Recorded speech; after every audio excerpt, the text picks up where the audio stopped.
and faster consideration. Only by addressing those root causes can we break the cycle of desperation and provide hope for families who clearly would prefer to stay in their countries and provide a better future for their children. President Biden, when he was vice president, visited the region many times and is clear-eyed about the challenge. He insists now, as he did then, that governments commit to being true partners in creating the conditions for growth and security. But I want to emphasize that the funds we're asking for from Congress don't go to government leaders. They go to communities, to training, to climate mitigation, to violence prevention, to anti-gang programs. In other words, they go to the people who otherwise migrate in search of hope. And they will have to have the participation of the private sectors in those countries, who for too long have evaded taxes, underpaid workers, and failed to be part of the solution to creating safe, prosperous, and democratic countries. We've already begun specific actions to both undo the previous administration's policies and to advance a new vision of immigration. We have ended the so-called migrant protection protocols, which sent people back to Mexico to wait, sometimes for years, for a chance to present their asylum claims. Working with the government of Mexico, international organizations, and NGOs, we have safely admitted over 1,400 migrants and closed the most dangerous face of the MPP, the Matamoros migrant camp. Today we are announcing the restarting of the Central American Minors Program for children to be reunited with a parent who is legally in the United States. This program was ended abruptly by the previous administration, leaving around 3,000 children already approved for travel stranded. In phase 2, we will be working to improve the CAM program to expand safe and legal avenues to the United States.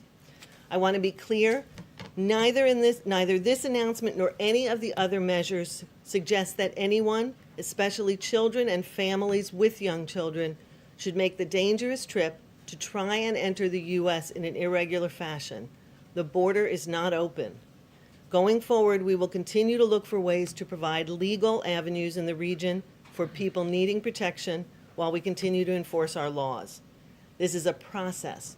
We have a great deal to do, but this administration has made significant progress, and we will continue to do so. It reflects who we are as Americans, putting our values at the center of our policy. Thank you. All right, go ahead. Thank you for doing this, Roberta. This $4 billion that the administration is seeking, are you seeking this as part of a larger comprehensive immigration package or as a standalone bill? Well, I think what you'll see is that $4 billion in a Central American Northern Triangle strategy will be part of our foreign assistance request and will focus on the things we know that work. Obviously, it's not our first rodeo. The president, when he was vice president, worked on these issues. We know how to get money to communities that are most likely to send migrants, but also that are suffering the greatest effect of 2 hurricanes this season, et cetera. So it will be part of our overall foreign assistance package. In the meantime, we are focused on getting humanitarian assistance to these countries after Hurricanes Eta and Iota. So in that sense, it's part of a larger plan. But obviously, there are parts of this that will be on the domestic side as well to fix the whole extent of our immigration processing. And what else is the administration doing right now to work with these home countries to send a message to people, don't come here, don't send your children here? Right. Well, I think, one of the most important things is to make sure that we get communications right and the message right, and I'm happy to repeat that. But I think it's also important that we work with the international organizations that have very credible voices and have very good networks among migrant-sending communities to dispel the myths and misinformation that smugglers are using, right? When we talk about the border not being open, and the ways in which we're trying to dissuade people from making that dangerous journeys, the smugglers are conveying exactly the opposite to people. So we need to make sure we get that message out. We also need to be looking at things like the CAM program, the Central American Minors Program, as I talked about, and how we can expand that, how we can make that eligibility greater. But the next step is to look at solutions in the region, right? What more can we do to process people legally who really do require protection so they don't have to make that journey? And we're looking at all of those things. And finally, you said that this isn't your first rodeo. Should the administration have been better prepared to handle this influx of children before it changed the policy allowing them to stay in the country? Well, I think there's a couple things. I think what we're doing right now is making a difference in the home countries, beginning to work with governments. You know, that couldn't start until January 20th. There is one government at a time. You can't start changing processes of government, building facilities. All of this is part of the plan as quickly as possible to make sure that our domestic processes work more smoothly, more quickly, as I mentioned, but also to work with foreign governments. And you can't do that, obviously, till January 20th when you take over. But there have been multiple engagements with the government of Mexico at very high level, with the government of Guatemala, with the Honduran government and Salvadoran in the first, 6 weeks of government. So I think we've gotten off to a big start, a fast start in that engagement. Jonathan? Thank you, Jen and Madam Investor. On Honduras, how does the administration balance its need for cooperation from that government with ongoing concerns about corruption there, particularly federal prosecutors who say that the President Hernandez was working on his plan to flood the United States with cocaine? Well, I think one of the things that I made clear in the opening comments, which I want to reiterate, is that none of the money that we're looking to get from Congress, from the taxpayers of the United States, goes to government leaders. And so I don't think that means that presidents are unimportant in these countries, but I do think that it's important to understand that we will be working with civil society, with international organizations and international NGOs on the ground. We will work with officials that we can work with, but we also think it's really important that these countries make commitments, really explicit commitments, to advancing on anti-corruption. And in some places that will be hard to do if you've got officials for whom there is a cloud. And I think we need to work with the organizations that we can in countries. In some places, we will work with religious organizations, NGOs, with et cetera. It's a challenge in countries that have confronted serious corruption risks. Just one follow-up. Like, what mechanism is in place, or how do you possibly safeguard that funding to make sure it stays out of the hands, perhaps, corrupt politicians? Well, I think one of the things that we've always done, and 31 years of the State Department has taught me this, is we do end-use monitoring, right? Our embassies and people that we work with are looked at before they're recipients of funds, and we do checks and we look at what's being done with the funds, right? We also don't deliver money in most cases. We deliver training. We deliver new lighting facilities that reduce violence and crime. So a lot of what you do, it's not handing over blank checks, and I think that's really important in this. Kayla? Thank you very much. You were talking about restarting CAM, these other long-term goals for what the immigration policy should look like, but right now, news CNN reporting shows that unaccompanied migrant children are being held in these Border Patrol facilities for, on average, 107 hours. That's up from, I believe, 77 hours on average last week. So what is the Biden administration doing right now to fix that? Well, I think, my part of this focuses much more on what we're doing at the end of this process in Central America and Mexico. I think all of us at every stage of this process are doing everything we can to make sure that children are well cared for and moved into facilities that are appropriate for them. But I want to make a point again that it's really important that people not make the dangerous journey in the first place, that we provide them with alternatives to making that journey because it's not safe en route. And so, if I could just emphasize that it's really important that that message get out, because the perception is not the same as the reality in terms of the border not being open, but we want to provide through CAM, through other mechanisms, ways for some of these young people to be reunited with family members in the United States. Así que yo creo que es muy importante subrayar el caso que la frontera no está cerrada y el viaje es muy peligroso y la gente realmente no debían llegar a los Estados Unidos en una manera irregular ahora. You're telling them not to come, just to follow up quickly, you're telling them they should not come. Would you describe what's happening on the border as a crisis, given how these numbers are spiking so much week by week?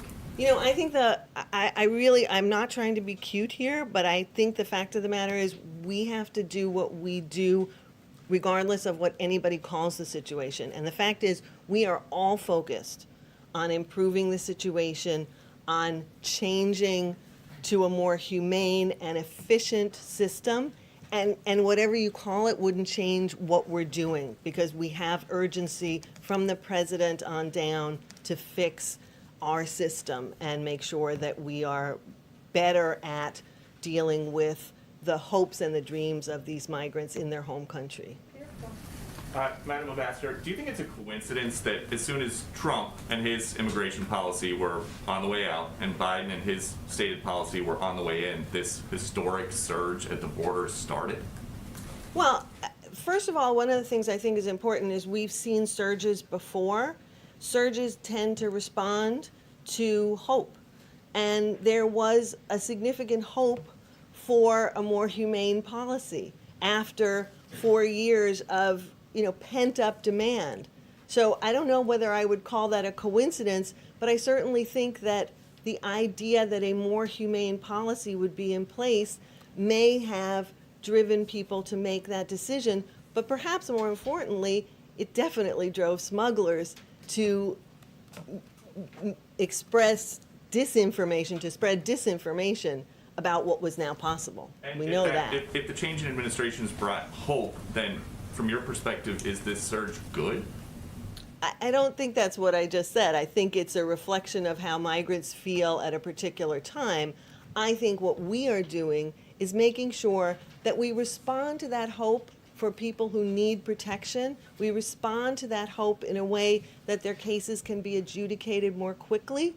But I don't think anybody would say that coming to the United States in an irregular fashion is a good thing. That's why I've tried repeatedly to dissuade people from listening to those smugglers. But we're going to try our best to do everything we can at each end of this in the United States, but especially in Central America and Mexico, to ensure we have safe, orderly, and legal migration. Go ahead. President Biden, when he was vice president, was very active on working with the Northern Triangle countries. And I was just wondering, were there lessons that you or he or other administration officials, many of whom are in jobs in this administration, have learned about how to deal with those countries or how to deal with foreign aid to them that are informing how you're approaching things now? And just to kind of follow up a little bit on what Peter was asking, are you concerned at all about kind of mixed messaging, that at the same time that you are telling people not to come, that the journey is dangerous, that because you are offering this talk about a more humanitarian process, that people will not, pay attention to the fact that they could apply from their home country, that they will still come, that they are still, so hopeful, that there really is kind of a conflicting message coming from Washington to Central America? So on the first question, the question of learning things from when the vice president was leading a lot of our efforts in Central America previously, I think yes. That's a resounding yes. Both the president and all of us who worked with him on that, for him on that, learned a great deal. And I think that it's really important that we put that to use now. One of the things he thinks is so important is being really explicit with leadership in the countries from which migrants are coming about commitments that they need to make, because overcoming the reasons people migrate is not going to be the United States' job alone, right? If we realize that it's lack of good governance, economic opportunity, and security issues or violence, then some of those require commitments by the governments on anti-corruption and transparency, on creating governments that function better to provide services for their country. So he's very clear on being sure that we get those commitments from leaders and holding them to it, right? The money is not a tap that gets turned on all at once. You have to make sure that you're continuing to follow those issues. So I think there's a lot of things we learned, and a lot of things we learned about ensuring that funds get to the communities that are really in need, whether it's post-hurricane or coffee rust, which was ravaging Guatemala and Honduras, or, you know, a historic drought. I think when you look at the issue of mixed messages, it is difficult at times to convey both hope in the future and the danger that is now. And that is what we're trying to do. And I will certainly agree that we are trying to walk and chew gum at the same time. We are trying to convey to everybody in the region that we will have legal processes for people in the future, and we're standing those up as soon as we can. But at the same time, you cannot come through irregular means. It's dangerous, and, you know, the majority of people will be sent out of the United States, because that is the truth of it. We want to be honest with people. And so we are trying to send both messages, and smugglers are only trying to send one message. So we're relying on every means we can to get that message out there. And that leads me to want to reiterate, as I did before, que la frontera está cerrada. Y no es el momento, ningún momento es apropiada de llegar a los Estados Unidos de manera irregular. Andrew? Ambassador, can you say a word more about what you were talking about in terms of the private sector? Can you explain what you're envisioning there, and like what exactly do you need? And then just to sort of as a second question, you know, you're talking about being really explicit with these countries, but what sort of leverage does the United States actually have to affect change in those countries? Like what exactly can you do? Yeah, let me take that second one first, only because, look, in the end, I think the implication of your question, which is quite right, is we can't make the changes. We can encourage them, we can help support them with resources, both technical assistance and funding, but we can't make those changes. The changes have to come in the Northern Triangle countries. What I should say is my own experience from traveling to those places, there are myriad people and organizations who are trying to make those changes. And part of what we want to do is empower them, whether that's more effective, economic support, whether it's training for young people, whether it's anti-gang programs, whether it's mothers clubs and empowering local communities. All of that gets done through people on the ground, not by the United States. So we want to be able to empower those actors. I also think that it's really important when you say, what leverage do you have? Well, I do think that working as partners with these countries means sitting down and talking about what we can do together, but also if American taxpayers' funds are going to be used, then that is a certain amount of leverage. The president really wants to move forward on this, but he won't unless he feels he has those commitments on an ongoing basis. Is that leverage? Funds are sometimes important means of having that conversation. Your first question was on, remind me. Well, let me just follow up on No, you can't follow up. You have to go back to the first one. Are you saying explicitly the U.S. could withhold funding, whether it's State Department aid or USAID funding or whatever? I think the really important thing to know is we're looking forward to getting this proposal before Congress and having Congress act on it. And what comes after that, I just don't know. An executive branch can always, adjust things like that. I also think it's really important to understand, you asked about the private sector. The private sector in all of these countries, in Central America in particular, is a really important player here. And I think, to be very honest, we have not seen them step up. One of the mechanisms that was really effective under the Obama-Biden administration was for every dollar that the U.S. put into an assistance program, we asked for private sector organizations, local chambers of commerce, or business organizations to either match us or exceed us. This gives the private sector skin in the game. It makes sure that they are part of the solution.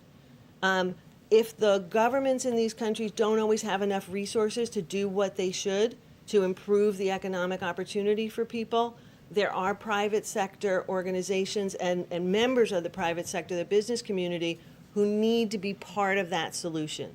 And so we just feel that that's really an important element to this. We talked about international organizations, governments, NGOs. I don't want to leave out the business community as a participant. Okay, last two, or last three if you have time. Okay, thank you. Go ahead. So, Ambassador, just to follow up on Andrea's question, I mean, I understand when you're saying you want to empower these civil societies in these third countries, but can you make the link between empowering those civil societies and actually eliminating the push factor to stop them from coming to this country? So how much of it is an international aid policy versus an an immigration policy? That's my first question. And then the second one, if you could speak more specifically about the requirements that you're making to these countries in terms of anti-corruption practices. What are the specific measures of success and how to ensure that they're taking Yeah. place? Well, on the first question, I think this is both an international aid issue as well as a policy issue, both for us and the countries that we're working with. On the one hand, it is clearly a resource issue. You have two greater than Category 4 hurricanes, Eta and Iota, within a 15-day period. You've got reports that suggest that literally multiple millions of people in Guatemala and Honduras are food insecure now. That is clearly something you need to be looking at humanitarian assistance and aid to try and remedy. Now, in the longer term, when you're looking at increased pace of natural disasters because of climate change, or you're looking at ways to ensure that agricultural policy, changes in countries, or that training is given, or that students, including girls, remain in school, those are longer-term policy questions that need to be addressed with our partners in the region because they all have an impact on whether migration flows increase or not. And so when the president talks about root causes, some of this is immediate humanitarian aid, but a lot of it is policy and aid together, making sure that you tackle the root causes of migration. Otherwise, what you see is continued cycles, right? To break that cycle of migration sustainably, you have to work both. On the specific commitments for governments, I think that's something that we would want to discuss with the countries involved before we discuss it publicly. Thanks. Last two, the president's executive powers. Do you think the president will consider using his executive powers to reunite families who have been separated under zero tolerance? Well, that certainly Outside of the immigration outside bill. of the Family Reunification Task Force that was created, which is exactly to do that. Beyond that. Are you talking about people who are not in the same country? Yeah, the families that were separated, would the president use any more executive powers? I'm sorry, beyond but do you mean families who were separated when in the United States? under previous- during zero tolerance in the past. Well, that's exactly what the Family Reunification Task Force is doing. Right, so nothing beyond that. It deals with the whole universe of people separated during that policy, so not that I know of. Okay, last two in the back. Go ahead. Couple questions. Congress appropriated almost $1.4 billion for this fiscal year for the border wall that you all are not building. How much of that is left? Are you guys redirecting it at all, and to what along the border right now? Secondly, you discussed messaging. Arguably, your predecessors' entire theory of their immigration agenda was that they were trying to send this message, don't come, America is closed to irregular migration. So obviously you're pursuing some different policies, but what can you actually do differently than they did to try to get that message if, it wasn't fixed already with that kind of aggressive messaging? Well, on the first question regarding the border wall, the president has been very clear about ending the national emergency or the emergency at the border that was used to justify the wall and obviously not proceeding with it. The exact legal requirements and where those funds might go, I just don't know. I'm sorry. Let me talk about the message issue. I mean, I think it's really important to understand that you can't and shouldn't say, in this administration's opinion, that the only way to message do not come in an irregular fashion is to act as cruelly as you possibly can, separate children from their parents, return people to places that, like the migrant camp in Matamoros, for up to 2+ years at a time, and that's the only way that you can get your message across. This administration's belief is that we can get our message across that it is a more humane policy by opening up avenues of legal migration, which will encourage people to take those legal options and go through the asylum process if they're seeking that, and not take the irregular road. I think you have to find different ways to message, but if messaging reflects your actions, that is why we are increasing the actions for legal migration, so that the message is you have another option. Last one in the back. Thank you. If I may ask a question in Spanish for our audience. Con tanta desesperación en Centroamérica, y si los cambios no son inmediatos en esos países, si el dinero y los cambios que ustedes proponen no hacen un cambio inmediato, entonces, ¿cómo desaniman a la gente para que no venga hoy, mañana, pasado mañana? Bueno, primero reitero el mensaje que realmente no deben llegar ahora, porque la frontera está cerrada y lamentablemente va a tomar tiempo para abrir los otros caminos que son legal. Pero tenemos también que subrayar que hay cosas que podemos hacer ahora mismo. Y uno es ese programa de jóvenes menores de Centroamérica que estamos reabriendo hoy día para reunir padres de familia en los Estados Unidos en estado legal con personas jóvenes, niños en Centroamérica que fueron abandonados, digamos, durante la administración previa. Pero podemos decir también que vamos a anunciar tan rápido como sea posible otras medidas que sí va a implementar antes de que se puede llegar dinero por parte de ese programa nueva al Congreso. Pero tenemos que admitir también que tenemos más que $500 millones ya está en programación en América Central. Estamos acelerando el proceso de implementar esos programas de alimentación, de trabajo y capacitación.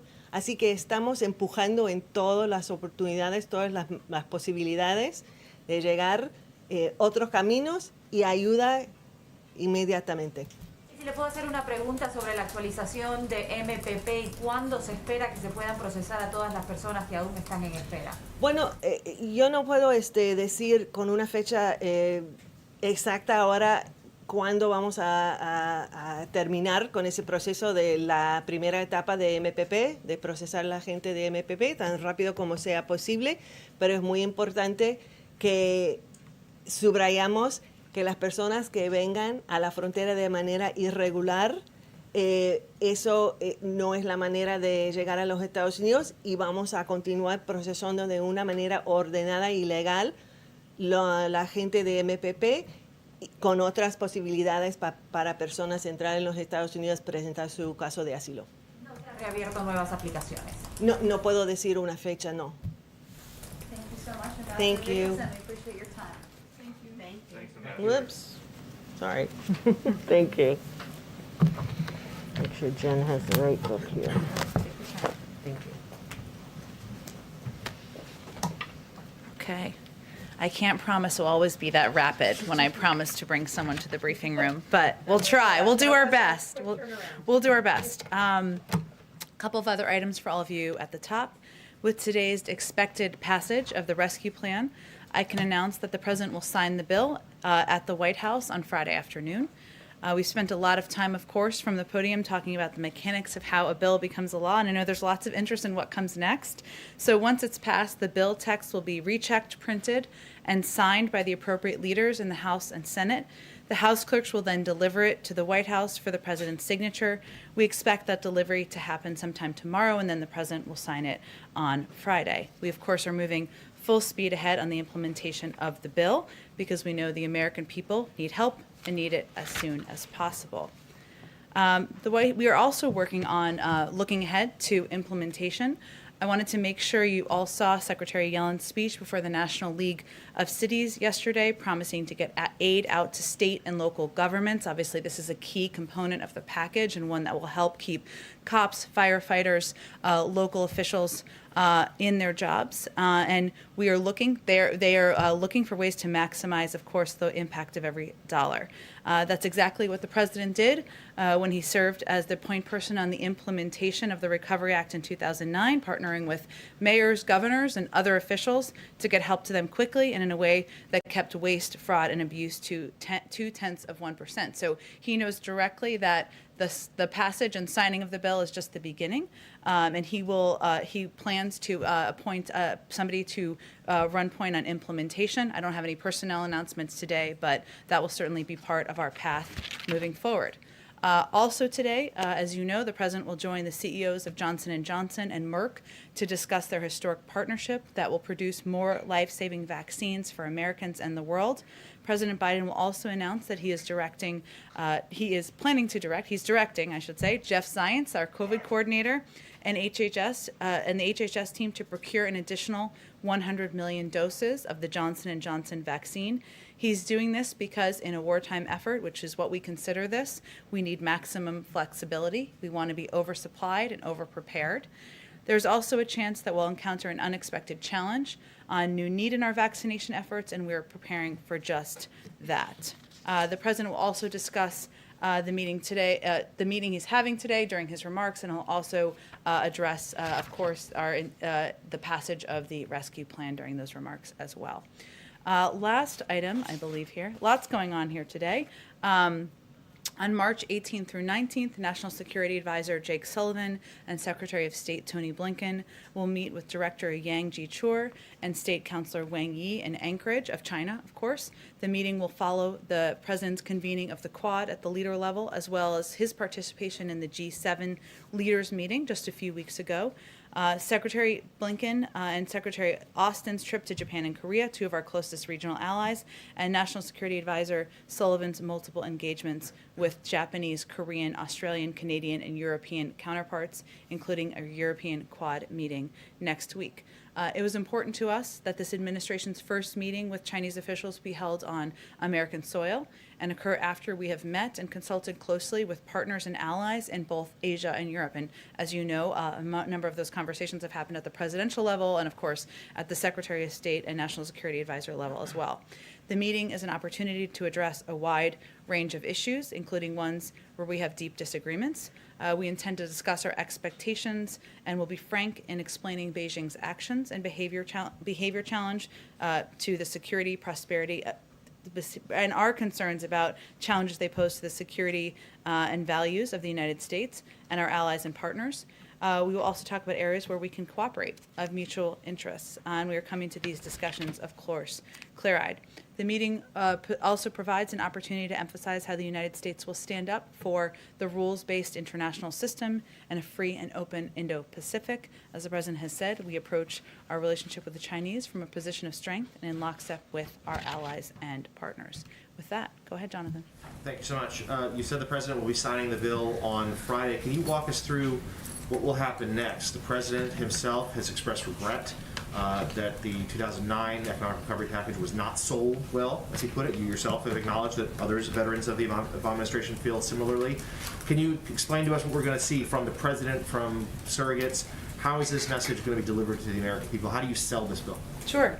Well, the president, the vice president, the first lady, the second gentleman, a number of members of her cabinet will be communicating directly with the American people, engaging directly with the American people, and all sending a clear message: help is on the way. Over the next few weeks, we are going to swiftly put in place implementation plans. I've touched on a little bit of that, and plans to get aid to the people in places that need it the most as quickly as possible. This is, of course, a continuation of the work we've done over the last 2 months to build support for the rescue plan, communicating directly with the American people, building support among mayors, governors, labor leaders, the business community, and other stakeholders.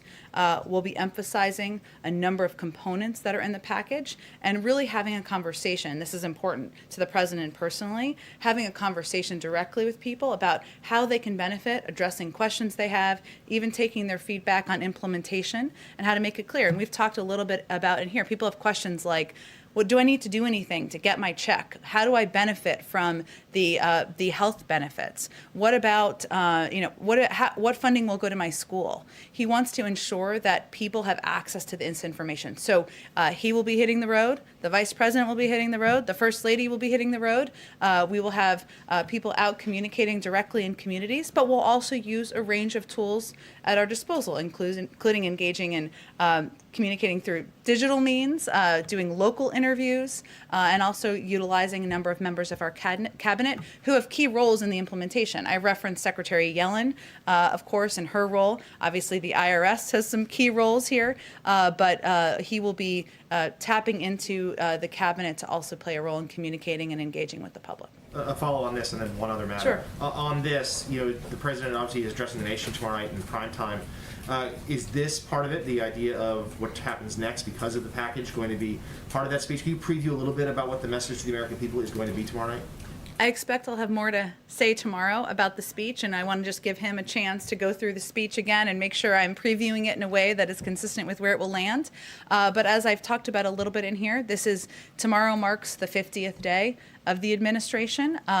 It also marks 1 year since the country shut down, and the president believes it is important to take a look back of the journey the American people have been on, the sacrifices that have been made, the lives that have been lost, and also look ahead. And he will be talking more about how he will approach this war against the pandemic moving forward, and lay out some more specifics of what the American people can expect. And last one. A UN report out today says the U.S. is among the countries lagging behind on climate-friendly projects in COVID economic recovery spending throughout the globe. When is this administration going to start moving forward on the $2 trillion climate change package that was such a big part of then candidate Biden's campaign? It's only day 49. Jonathan, The UN is we're about to criticism pass of a law. historic, the most progressive bill in American history. It's passing today. Look, I would say that the president believes that, and he talked about this on the campaign trail, as you mentioned, it was certainly a promise of his, that we can create the United States and many other countries around the world.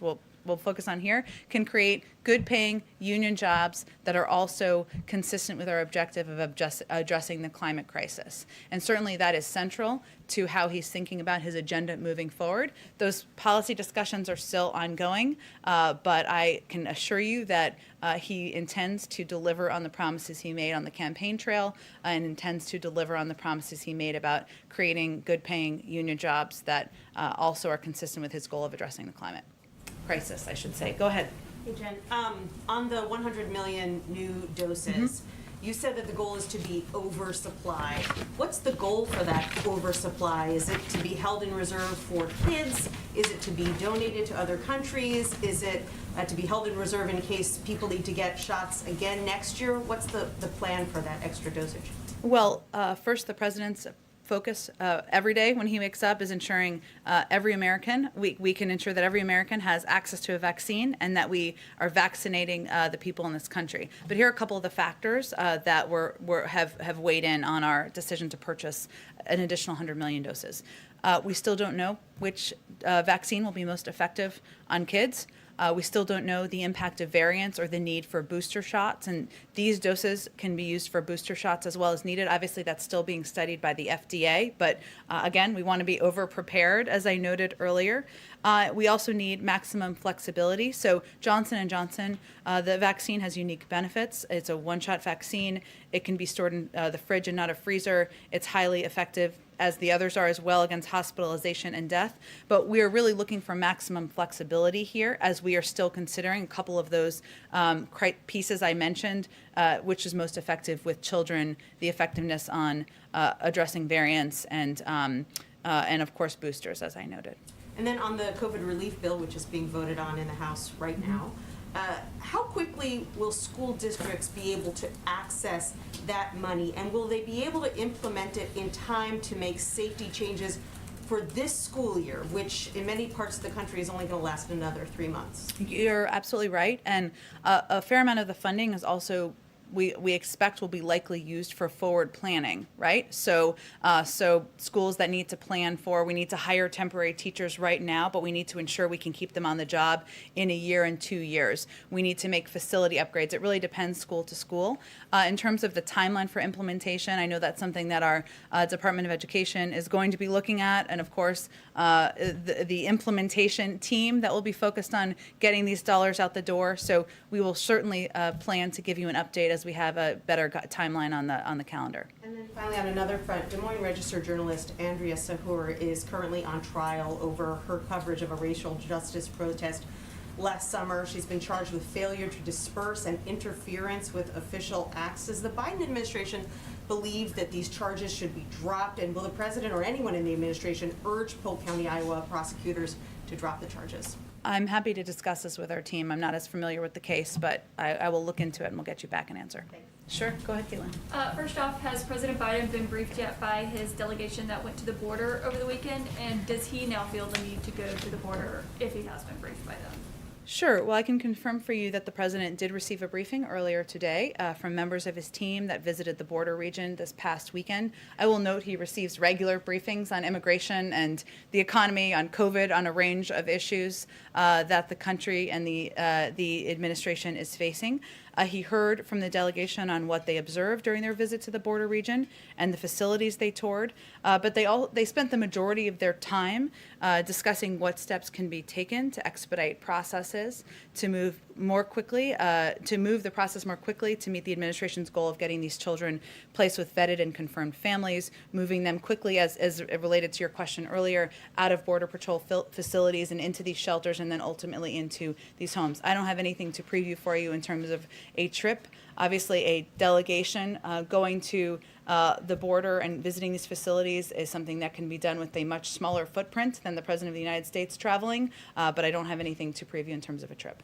And earlier you said you're going to, or the president is going to pick someone to kind of run the implementation of the coronavirus relief package. Does the White House anticipate that there could be delays in implementing that because it is such a big bill? No, I wouldn't imply, or I was not trying to imply that, only that we know that this will not all be implemented in 4 days or a week or what have you. This will take some time, and we want to ensure that there is a person responsible and accountable to the implementation. That's something the president felt worked when he was vice president, and so it was an indication of that. But there are a number of cabinet members who will also play pivotal roles here. I referenced, of course, Secretary Yellen. Secretary Cardona will play a pivotal role, of course, in the reopening of schools. And so there are already officials within the administration, but this can be, it has been used in the past as more of a coordinating mechanism. And how long do you think that implementation will take? I can't give you really a timeline of that. Obviously, there are different components, as you well know, right? Getting the checks out the door. Our Treasury team and our economic team are crunching the numbers on that. We hope to have an update for all of you soon on that. Obviously, reopening schools, as Nancy was asking about, it really is school district to school district in terms of what their needs will be, which schools need funding, which districts need funding. There are things like unemployment insurance, which obviously is applied through different mechanisms. So there are pieces of this that are just going to be implemented over time, some that can be done more rapidly and quickly, but obviously this is our focus and our priority in the days ahead. And my last question, on Johnson & Johnson, he is going to announce that they are trying to get another 100 million doses this afternoon, but the administration told governors yesterday on their weekly call that they should only expect to get 400,000 doses of the Johnson & Johnson vaccine next week. That is far behind what the Johnson & Johnson contract with the federal government that they were supposed to have ready when it was authorized by the FDA. So is he going to confront the Johnson & Johnson executives he's meeting with today about why they are so far behind on production? Well, as you know, Caitlin, he invoked the Defense Production Act in part because he wanted to, and our team, Jeff Zients and others, have been working closely with Johnson & Johnson and Merck, of course, to expedite the production of vaccines to ensure that they can be available on the timeline they've committed to. I will say that this $100 million that's being announced this afternoon is more for the second half of this year and we're not adding additional doses expected on that same timeline. But I'm certain they will be discussing, of course, the need to ensure that the deadlines are met and that we have the vaccines and the doses needed to get them in the arms of the American people. Go ahead, Andrew. So on the vaccine, the head of the WTO and others are calling for greater efforts to be made by advanced economies, big countries and rich countries to get more vaccine into developing countries.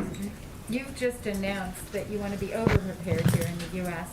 And what is the United States doing to ensure that these vaccines get out to other countries? And do you favor a waiver of intellectual property protections under the WTO to ensure that that moves more quickly, or what's your perspective on a kind of a third way that would be just increasing licensing? Well, first, the president is deeply focused on the issue of expanding global vaccinations and manufacturing and delivery, which will all be critical to end the pandemic. But as we've also said, he's first and foremost focused on ensuring Americans have access to vaccines as soon as possible in this period of time. And we've obviously made a great deal of progress on that front. I don't have anything more to preview for you in terms of what that will look like. We first need to focus on, right now we're still in a circumstance where there isn't enough supply for the number of Americans who want to get the vaccination. So that's really our focus at this point in time. But certainly it's a point of discussion with his counterparts and with the counterparts of other members of our national security team. So you don't want to say anything about the waiver? I don't have anything more for you to predict. Okay, and then on that question of vaccinating children, you mentioned that you're not sure which vaccine will be most effective. Fauci has talked about getting high school students vaccinated by the fall and elementary school kids in the spring.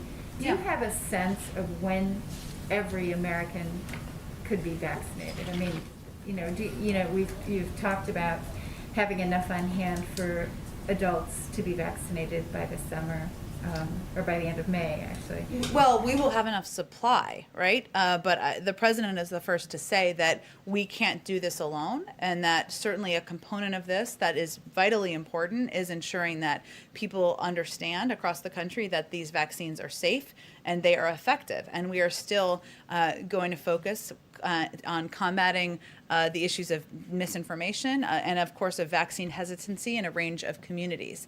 The FDA, as you know, would be the ones running point on approval of vaccines for children. I can't really predict when children will be vaccinated, and we don't know when the FDA may approve a vaccine. But our role is ensuring there's enough supply and that there is enough distribution. We've made a great deal of progress on that. More work to be done, but I can't make any predictions beyond that.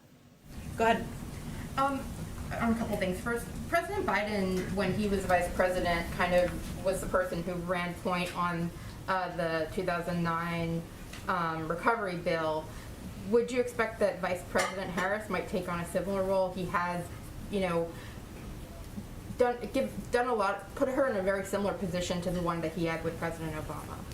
Well, that's true. I mean, the president has said that he wants the vice president to be the first in the room and the last in the room when he has important briefings, when there are important policy decisions and discussions that are taking place. And that certainly is how he is operating, or they are operating as a team together. In terms of what role she may play in the implementation, I don't have anything to preview for you on that. She will certainly be traveling. She's a key voice and asset for the administration, and she'll be communicating about the impact of the American Rescue Plan and how it's going to help the American people over the course of the next few weeks. Ron Klain said last night that the president's speech to a joint session of Congress won't be for a few weeks, and he was kind of suggesting that there is going to be this time period where the administration is focused on, promoting the bill that just passed. Can you kind of confirm that and provide any more information on sort of how you're thinking about the rest of March into April, promoting this ARP versus moving on to the Build Back Better? Sure. I don't have an exact breakdown of timeline, and I don't think Ron was intending to give one either, only to convey, which is I think why you're asking, that the president, the vice president, and all of us in the administration believe it's important to take a moment to, or a few moments, I should say, to communicate directly with the American people about the benefits of the package, to ensure they understand that help is on the way in a range of forms, and to do that in communities and directly with people who we are hoping understand the benefits of this package.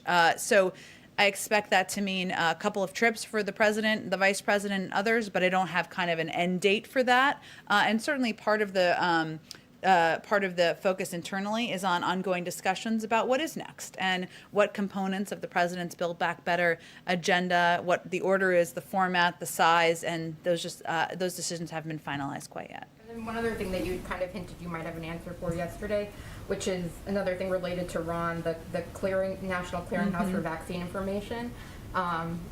We here in the Bloomberg seat are very interested in your answer on that. I'm very excited about the website, which many people are. I would say, as you know, the website is being implemented as a vaccine finder, I should say, is being implemented as a pilot program. We've always been open to expanding the pilot program, and we're certainly looking into that. We're also looking into, and others have asked this question, how we can better assist state and local governments who have their own websites where they are utilized by members of the local community and effective, but sometimes they have technical issues. So we're looking at addressing it from a couple of different directions, but every option remains on the table. We're also considering setting up call centers, organizing navigators, help individuals schedule appointments, which sometimes can be the issue. So I don't have a major update other than to convey that it's a pilot program. We've always been open to expanding it, and certainly a range of options remain on the table. And sometimes in some states, their local website is working quite well, and they just need some technical assistance. Go ahead. Thank you, Jen. You've been telling migrants from right there for a month now, all the way back to February 10th, that now is not the time to come, but they are coming in bigger numbers every day. So do you have a messaging problem? Well, I would say that in the last administration, we had a morality problem, and children were being pulled from the arms of their parents, and kids were being sent back on a treacherous journey. And that's not the approach of this administration. So certainly we understand that means there will be more kids who are crossing the border. We made a policy decision that was the right, humane step to take. But I think it's also important for people to understand that the vast majority of people who come to our border are turned away, are sent back to their countries. What we're talking about here are unaccompanied children, and what our focus is on is ensuring that there are safe places for these kids to go that have access, where they have access to educational resources, health and medical attention, legal assistance as needed, and that we can expedite the vetting so that they can get to families and sponsors where they can have their cases adjudicated. But since the last administration is gone, tomorrow is 50 days of Biden. There are migrants showing up wearing T-shirts that say, "Biden, please let us in." And candidate Biden is the one who said, "I would end this notion for the first time in history that people seeking asylum have to be in squalor on the other side of the river." Why doesn't he come out and just say, "Now is not the time"? Well, he actually did an interview with Univision about a week and a half ago where he conveyed a similar message, and we've conveyed that at every opportunity that we have. I will say we are, as you noted, almost 50 days in. We are digging ourselves out of a broken and dismantled system. Roberta Master-Jacobson referenced this in her opening as well. When it comes to engagement with countries addressing the root causes, we couldn't start doing that until January 20th. There are programs like the relaunching of the Central American Minors Program, which was ended by the prior administration in 2017, and that meant that that program, which would have allowed for people to apply from the region, we had to restart that program. So we're working to fix the mess of the last couple of years.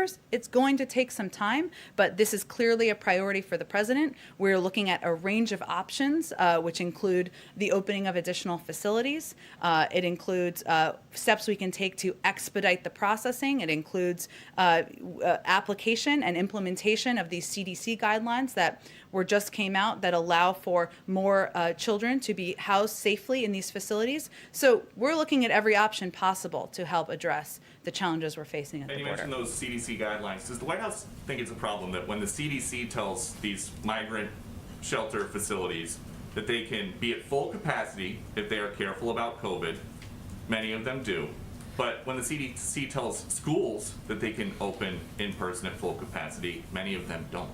Is there a school in particular that you have as an example that didn't do that? Are most schools in this country at full capacity with in-person learning? Is there a specific school, though, that is not following the CDC guidelines of implementing the mitigation steps so they can I reopen? mean, the CDC is saying schools, you can be every school can be at full capacity.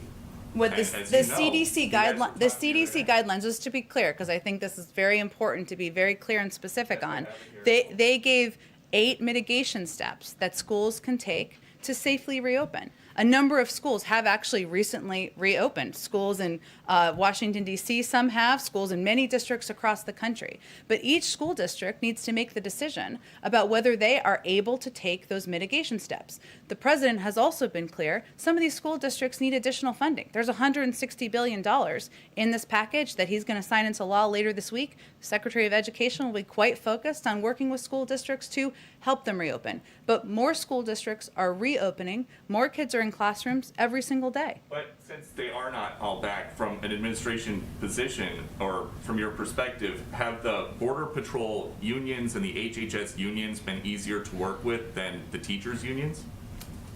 I think that's a little bit of mixing different circumstances. I would say that It's children all in tight quarters.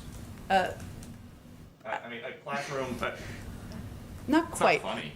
Not quite. I would say that let's take a responsible approach to the two issues, okay? One is schools reopening. There's been 8 mitigation steps that have been announced by the CDC to implement, right? Yeah. Every school district is going to work to implement those on a timeline that is they can effectively do. Many school districts are reopening, right? Many are reopening every single week and day and week, right? That is a different circumstance than what we are seeing at the border.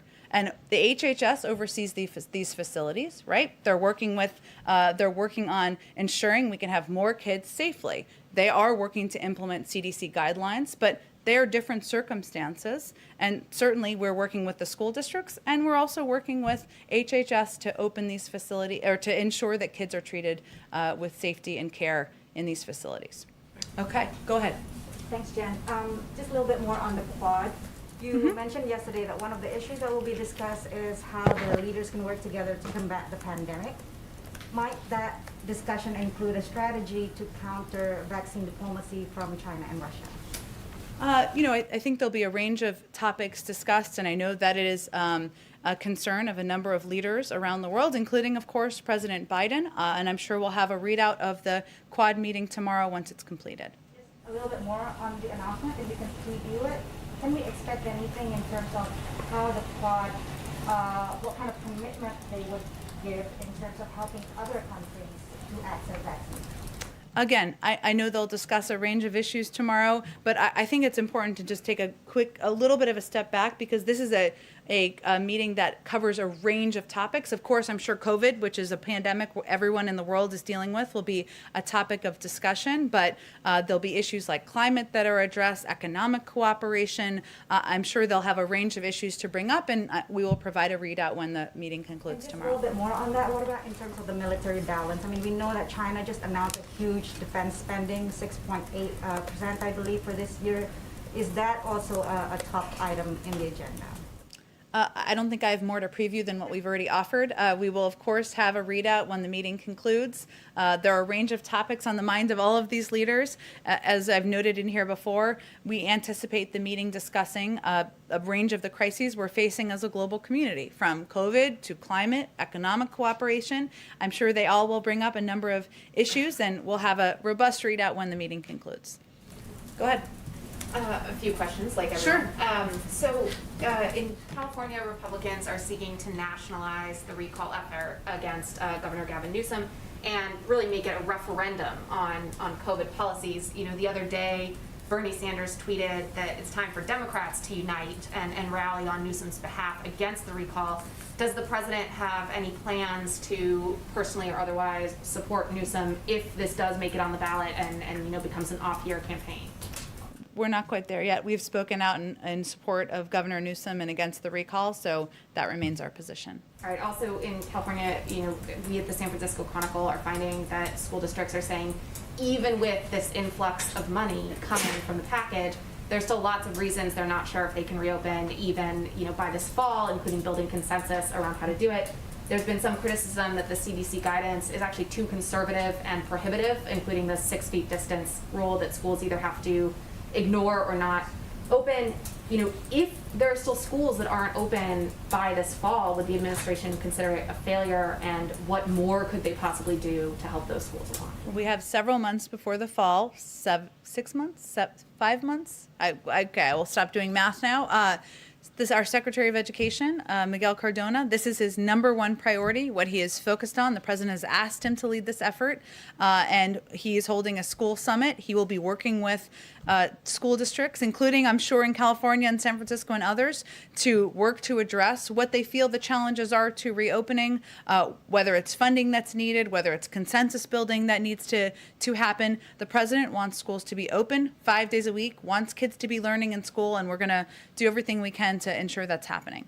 And lastly, on the subject of today's briefing, immigration and border policy, it covers so many different agencies. There's Homeland Security, there's HHS, as we've discussed, there's State Department, Department of Justice, which we don't talk about as much, has a huge piece of this. Is there someone in this administration who is coordinating all of these disparate pieces? Ultimately, where does the buck stop? Who is making sure that all these different agencies are coordinating to the administration's overall goals?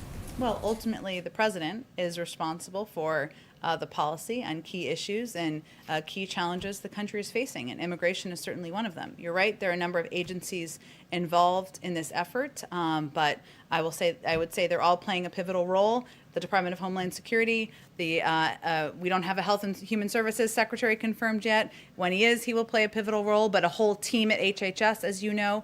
So this is being coordinated in part from our national security team, but ultimately it's the president who makes decisions about the policy. That's why he asked the team to go to the border and why he asked to receive a briefing, and that's something, as I noted, that happened this morning. Go ahead. Thanks. I have a follow-up on implementation of the relief package and then a question on the equal rights amendment. Okay. On the relief package implementation, were there specific lessons that President Biden, when he was in charge of doing this in 2009, that he learned about that effort that will be applied to this effort, particularly in terms of efficiency and reducing waste and fraud, that kinds of things, but in general, any specific lessons that he learned other than it's good to have one person in charge? Sure. It is structured very differently, as you remember, and I'm sure many people remember. A big chunk of the Recovery Act was around shovel-ready projects. This is, of course, a very different type of bill.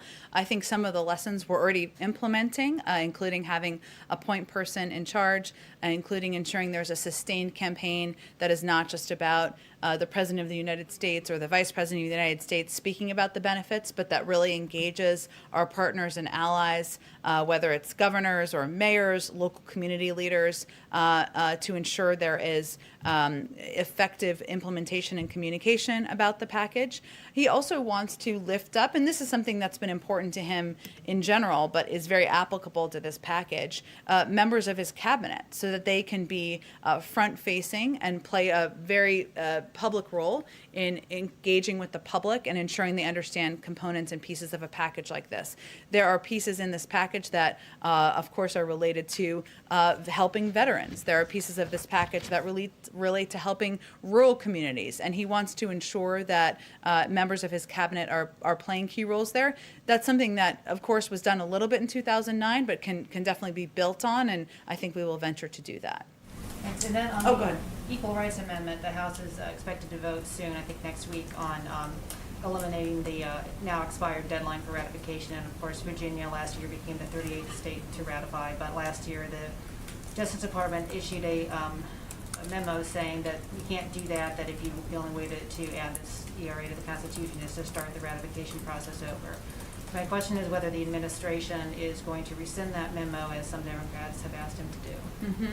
That's an excellent question. I will have to talk to our team about that and get an update on it, which we'll venture to do for you after the briefing. Go ahead. Thanks, Jen. I have a couple questions on behalf of the print pool for reporters who couldn't be here, and then one of my own. Jesse Hellman with Modern Healthcare wanted to know, when President Biden is with the executives today from Johnson & Johnson and Merck, does he plan to press them on the increasing costs of prescription drugs, and does he plan to bring up his own agenda to lower drug prices? The primary focus of this meeting is on working together, the two companies who have long been competitors, working together to ensure the efficient and effective manufacturing of vaccines. Okay, and Tommy Christopher from Media had a question on the filibuster. Said that President Biden expressed some openness to filibuster reform during the campaign. I know you've said more recently that it's not his preference to change the rules, but he wants to know if the John Lewis Voting Rights Act represents a red line. If Republicans do not support that, if that does not move forward in the Senate, is that a red line that would prompt him to consider filibuster reform or ending the filibuster? Well, the president's preference is not to make changes to the filibuster rules. He believes that voting rights and access to voting, ensuring it's easier for the American people, is enough of a huge priority and should be for everyone. That's why he signed some executive orders, used the power of the presidency to do that this weekend, and he is hopeful that Democrats and Republicans can work together to get that done. And then one last question on the overall agenda. I know you were saying earlier, when you look at Build Back Better, you're sort of thinking through kind of what's next. But broadly speaking, is infrastructure the next big legislative priority on Capitol Hill for this administration? There's also pressure for an immigration bill to go through. What's next for you guys? What is the next big priority after the bill that you're hoping to sign, the president's hoping to sign on Friday? It's a very popular question, understandably, but our focus is on getting the American Rescue Plan implemented. We will have more to say. The president will have more to say on his Build Back Better agenda and what the components of that look like, what the size, the proposals, the order of events will be, but I don't have anything to preview for you. Does that come before an immigration bill on Capitol Hill? Well, I don't have a legislative order to preview for you either. I will say, given all of the conversations we're having, understandably, about the border and questions about the border, in the president's proposed immigration package, he has funding to address the root causes in the region, as we talked about a little bit earlier. He has a pathway to citizenship, or proposes a pathway to citizenship for undocumented immigrants, and he also proposes an investment in smart security. So given all of the concern by many in Congress about immigration and what's happening at the border, that sure seems like a good time to move that initiative forward. Go ahead in the back. Thank you, Jen. I understand you don't want to call it a crisis from the podium, but what do you say to Border Patrol agents at the border, especially those within the union, who are calling it a crisis and who are saying that they're overworked and there's just too many encounters day in and day out? We are saying that we recognize that incumbent upon us in this administration is to continue to work day and night to expedite the process of ensuring there are the resources and processes in place to move children from the Border Patrol facilities to the shelters. We are saying that it is incumbent upon our administration to look for additional facilities that can safely house children, and incumbent upon us to ensure that we are communicating effectively and efficiently to the region, as Ambassador Jacobson talked about at the top of this briefing. And those are all focuses of the president on down, every single day. The Mexican government today reports that over 4,000 unaccompanied minors were actually deported back to Mexico between January and March. Can you confirm that those were done under the previous administration? Were any of those unaccompanied minors deported under the Biden administration? I know that CBP provides numbers and data on a regular basis, and I think there's more data coming soon from there, so I would certainly send you to them for any statistics and data. Our policy is that we don't turn children under 18 away at the border. And of course, as you know, though, even when they are in homes of family members or in sponsored homes, that they still can go through processing and may need to return home. And on the stimulus package, if I may, one last question. I think this came up yesterday, but I wanted to re-ask the question. Now that the stimulus package is passed and many undocumented immigrants are not benefited in any way by the money that's going out, does the president plan any executive action or anything else to do to help that population? Sorry, I missed part of the last sentence. Sure. Now that the stimulus package has Yeah. passed and the undocumented population, many of the millions, are not benefited in any way, does the president plan any executive actions or anything else to help that population? Well, certainly, I think the president's priority, given he proposed an immigration bill on the first day, is to create a pathway to citizenship for 11 million undocumented immigrants, of course, in this country. He's also been clear that ensuring that everybody in this country is vaccinated and receives access to COVID-19 vaccine is a key priority. And of course, this is just the beginning of his agenda, but I don't have anything more to preview for you. Go ahead. Thank you, Jen. Given the current progress on vaccination around the world, would the president consider organizing his climate summit in person in DC here for it to have more impact? I don't think we have any, I think at this point the intention is to do it remotely, I believe, and I don't think there's an intention to change that, but I'm happy to check on that for you. And do you know roughly how many heads of state are expected to participate, and if the Chinese president would be one of them? I don't have any more details on the summit. I know it's coming up in about 6 weeks, 5 weeks, and I expect as we get closer, we'll have more to preview. Good. Go ahead in the back. Yeah, just to follow up on the filibuster. So Sure. you've said many times that President Biden's preference is not to change the rules around the filibuster, but if the next big pieces of his agenda are stymied in the Senate, are there changes to the filibuster that he can live with, such as talking filibuster? Well, the president believes that there are a range of issues where there's a historic precedent of Democrats and Republicans working together, whether it's infrastructure, as we've been talking about, or modernizing the immigration system. He's obviously had a number of bipartisan meetings in the Oval Office, so that's where his energy and focus will be moving forward. Go ahead in the back. Yeah, thank you. A Saudi court just upheld a travel ban concerning a dissident, a woman, released from prison weeks ago. Is it a sign that the White House message regarding the human rights abuse in the kingdom is not strong enough? You were referring to a human rights activist who was released from prison? Yes, but who's not able to travel outside the kingdom. I would have to look into more specific details of that. I know we were pleased with the release, but I'd have to look into more specific details of the travel restrictions. Go ahead.